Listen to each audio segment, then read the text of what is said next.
नमस्कार, मी सुद्धा महाराष्ट्र खबर न्यूज मध्ये आपल्या सगळ्यांचं स्वागत। परळी रेल्वे खात्यात पोलीस अधिकारी म्हणून कार्यरत असलेल्या 30 वर्षीय तरुणाने गळफास घेत आत्महत्या केल्याचं समोर आलंय। या घटनेने परळीतील माधवबाग परिसर हादरून गेलाय।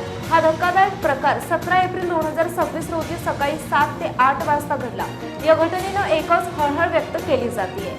आत्महत्या करणाऱ्या तरुणाचं नाव नितीन पंडित ढगे, वय 30, राहणार लोहारा, तालुका लोहार, जिल्हा धाराशिव असे। नितीनचे आठवड्यावर लग्न होते। त्याच्या घरी लग्नाची तयारी सुरू होती। नितीन हा 2 दिवसांच्या सुट्टीवर आपल्या धाराशिव जिल्ह्यातील लोहार या गावी गेला होता। सुट्टी संपल्यानंतर तो कामावरती रुजू झाला, मात्र तो शुक्रवारी सकाळी 7 ते 8 च्या दरम्यान गळफास घेतलेल्या अवस्थेत आढळला। या घटनेने एकच हळहळ व्यक्त केली जाते। या घटनेची माहिती परळी पोलिसांना मिळताच पोलिसांनी धाव घेत मृतदेह खाली उतरवला आणि शवविच्छेदनासाठी उपजिल्हा रुग्णालयात पाठवला।